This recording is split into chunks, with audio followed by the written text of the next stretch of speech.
Statement and then open it up to questions. Okay, coming off an extremely tough loss, like we talked about after the game, we had opportunities really in all three phases to close the game out. So obviously that was disappointing. There were some good things to take from the game. JB made his first start. Really, the first week he got first team reps against top 5 defense. I think we rushed for 350 yards, which was a bright spot. He rushed for 150. Had 2 touchdowns. I mean, obviously, we're going to focus on being more balanced. Wish we'd have hit some of those throws, but we'll be focused on being more balanced with that. Defense did some good things. The 2 pick sixes. Played one of the best teams in college football, toe to toe. That was a positive. Now, make no mistake, we're not into moral victories and all that, and our fan base are disappointed. They should be disappointed. We're disappointed also. We got to find a way to take that next step. I will say we did improve. This game played one of our best games, so that's what we're going to focus on. We're playing BYU, another top 10, 11 team in the country. You look at them on film, they look the part. Their defense, they do a lot of different things. They're pretty exotic, even odd. Their 2 defensive ends are really, really good. Secondary is very opportunistic.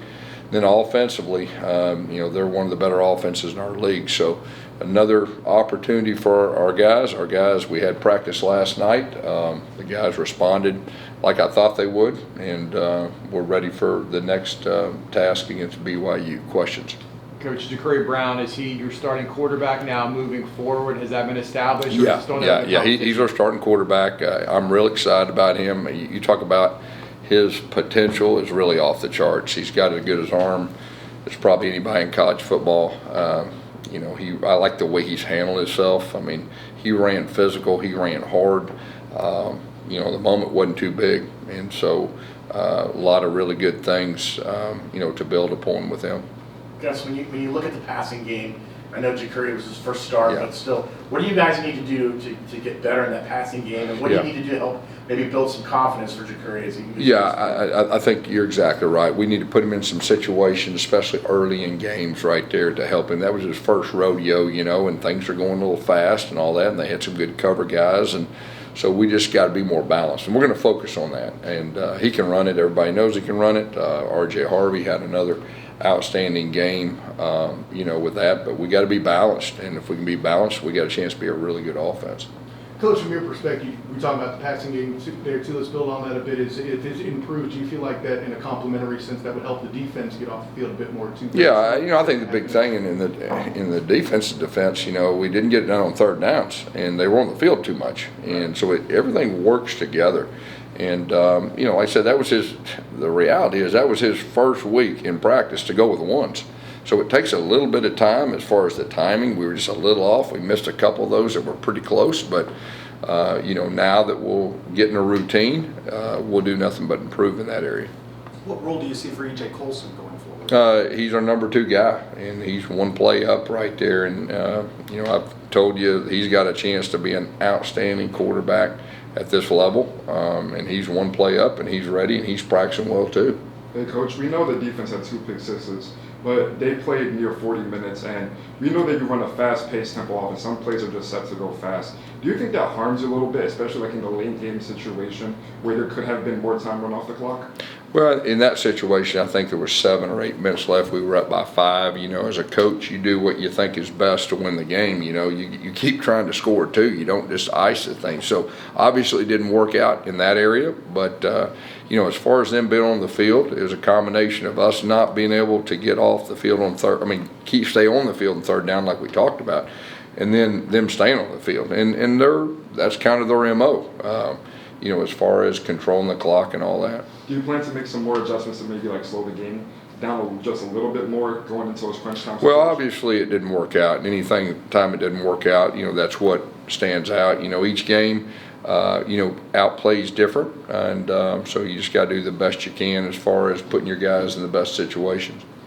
granted you want to see a little bit more balance with the passing game, but hitting the big home run running plays, did it feel a little bit more like the offense that you expected to see, or that you kind of envisioned? Well, I mean, you rush for 350 yards against the number 5 defense in college football. There's some good things you take away, and our offensive line did a good job. R.J. Harvey, continues to show he's one of the better backs in college football. And then you add the quarterback run element. He rushed for over 150 yards. So there's a lot of good things that we can take that can use in our favor with that. But like I said, we're going to focus on the passing game. We're going to focus on being more balanced.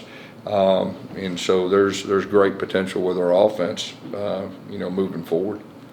Coach, is there a protocol or procedure that you have as far as clock management when it comes to like timeouts, player personnel, substitutions, late games, tempo, or is that all handled by you? Of course, I'm the head coach, so I make the final decisions on everything, but we do have systems set for different advice and all that. In what ways is it helpful to have another opponent like BYU that's in the same spot after the way you guys played against Iowa State? See another opponent of that caliber and try to carry it over? Well, we're playing one of the better teams in college football again, back-to-back weeks. I think another thing you can take away from, when you get over the disappointment is, we can play with anybody, and we're a team. I think we're getting better now. We kind of starting to get pieces in place, and we got our quarterback situation, figured out. So now we're playing another top 11 team, top 10 team, and so we have another opportunity. But you turn on the film, they looked the part. They looked like that type of team. They're really good on defense, really good on offense. Coach, you guys have had success both on offense and defense the past couple of games. What would you say needs to change for you guys to get over the hump? Yeah, I think the big thing that stands out is just finding a way to make that play to win the game. That's really what stands out to me. We had opportunity in all 3 phases to help close the game out, and we didn't get it done. So we need to take that next step to find a way to make the play to win the game. Obviously, Coach, you're focused on this season trying to win as many games as possible, but is it disappointing to see teams like BYU and Cincinnati kind of take that next jump this season where you guys are still trying to figure stuff out? You give them credit, but we're, like I said, we're where we're at. And it's disappointing just for us. Like, we had higher expectations, but we got to figure out a way to finish. I really believe we can finish strong. So, yeah, we're disappointed. Like I said, our fan base disappointed. They should be disappointed. But there's a lot of things moving forward. I think that we can finish strong. You were slipping and sliding a lot on that turf the other night. It looked like Nigel Lee Kelly that got the best of him. I know he had to exit the game. Do you have an update on his status moving forward? Yeah, he was out there last night. It looks like he'll have a chance to play this week. You're exactly right. The field was a little different than what we're used to. We made some adjustments with our cleats, as the game went on. But I think we dodged one with that, and I'll update his status as it gets closer. What about John Walker? I know he hasn't played at all this season. You said there was a chance he could come back. What's his status? We were hopeful. He had surgery, and John won't be back. He's out for the year. Obviously, he's one of our best players overall, if not our best players. That was tough, but he'll be ready to go next year. RJ obviously finishes the season high in rushing yards, but only 18 of them came in the second half. What do you have to do to keep him involved? Yeah, what did he carry it 20 sometimes? Our goal every week is to get him the ball 20 plus times. So just continue to do that. Now, what do you have? 190 some yards rushing. Just continue to give him the ball and get things happen. But just in the second half, he only had 18. I think most of his carries came in the first. Yeah, I think they did a good job, and we didn't have the ball that much either. Coach, a lot of movement from the special teams unit. You've said in the past that the goal is to make special teams a weapon. Do you think you had elements of that last night with field position, and how much of that can you carry? No, overall, like special teams, we got to do a better job.